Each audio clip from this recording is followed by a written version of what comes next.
Now the difficulty associated with the Benzel boiler is overcome by the Loeffler boiler. Now what is the difficulty associated with the Benson boiler? That is the deposition of salt and mud inside the water tube. When water is converted into steam in the water tube, impurities associated with the water get separated and deposited in the boiler water tube, and it reduces the heat transfer. It reduces the heat transfer.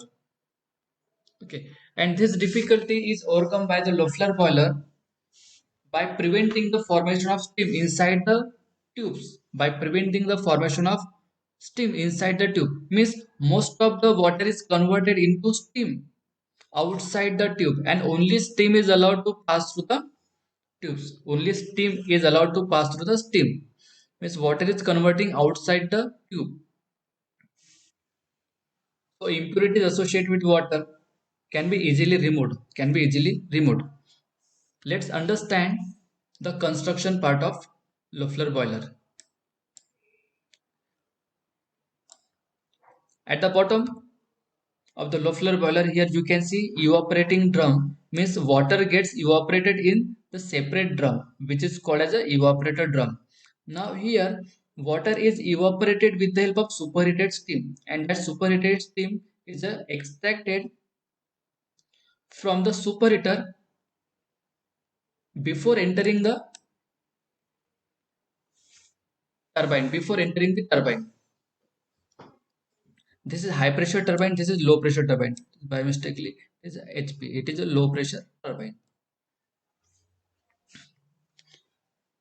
Feed water through feed pump enters in the economizer where it is preheated, and preheated water is supplied to the evaporating drum where this water gets converted into steam with the help of superheated steam, and this steam enters.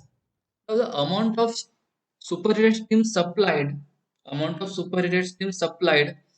to the evaporating drum, same amount of steam is generated here, and this amount of steam is supplied to the radiant superheater.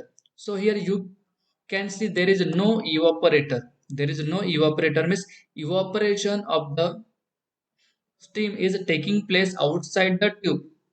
Therefore, instead of evaporating coil, there is a evaporating drum. Instead of evaporating coil, instead of evaporator, there is a evaporating drum. So this drum act as a evaporator.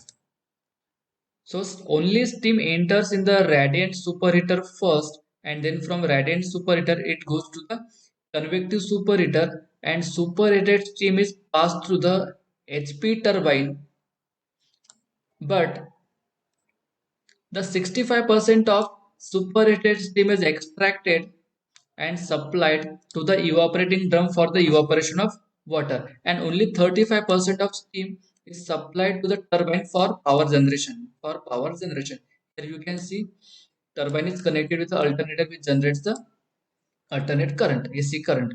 Now the steam extracted from the 35% steam expands in the high pressure turbine, and the temperature of steam decreases here.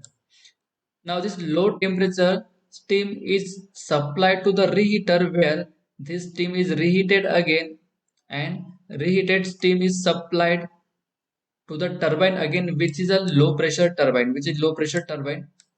Here also it generates the electricity. So power generation takes place in the two stages, in HP turbine and LP turbine. HP turbine and LP turbine. Here above the evaporating drum there is a furnace which takes the fuel on the grate. This is the grate where combustion is taking place. So this region is a combustion chamber or furnace, and flue gases formed during the combustion pass through the uh, radiant superheater. So in radiant superheater the most of the heat is taken by the radiation, but flue gases flows over it. The flue gases pass through the radiant superheater, then it passes through the convective superheater, then it passes through reheater, economizer, air preheater, and then it is exhausted to the atmosphere through chimney. It is exhausted to atmosphere through chimney. So this is about a construction working of the Loeffler boiler. The major difficulty experienced by Bunsen boiler is the deposition of the salt and sediments on the inner surface of the water tubes. The deposition reduces the heat transfer and ultimately the generating capacity. So this further increases the danger of overheating of the tube due to the salt deposition as it has higher thermal resistance. Means this deposition acts as a scaling, and due to overheating there is a chance of burning and rusting of the boiler. So this difficulty was solved in the Loeffler boiler by preventing the flow of water into the boiler tubes. Means only steam is allowed to pass through the tubes. Most of the steam is generated outside from the feed water using a part of superheated steam coming out from the boiler. The steam which is coming out of the superheater, only 35% of the steam is supplied to the turbine and remaining 65% of the steam is returned in the evaporating drum for the evaporation of water. The pressure feed pump draws the water through the economizer. The pressure feed pump draws the water and supplied to the economizer through the feed check valve.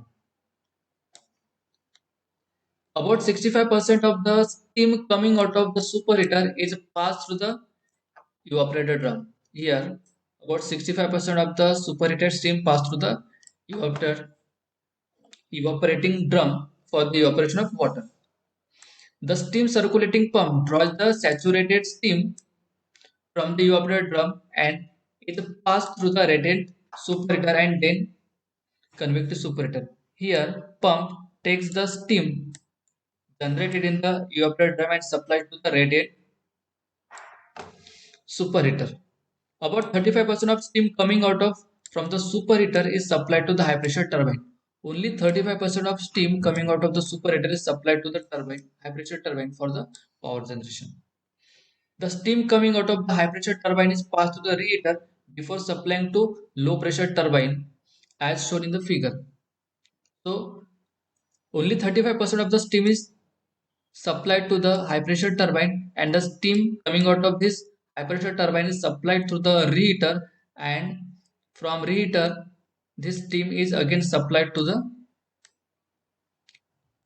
low pressure turbine. This is low pressure turbine, and in this way power generation takes place in two stages, in first in high pressure and first in high pressure turbine, second in low pressure turbine.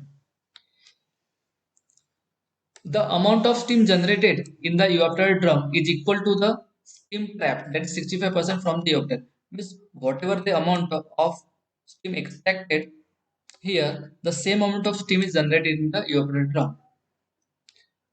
The nozzle which distributes the steam, the nozzle which distributes the steam in the evaporating drum is designed in such a way that it does not produce any noise and does not allow any priming.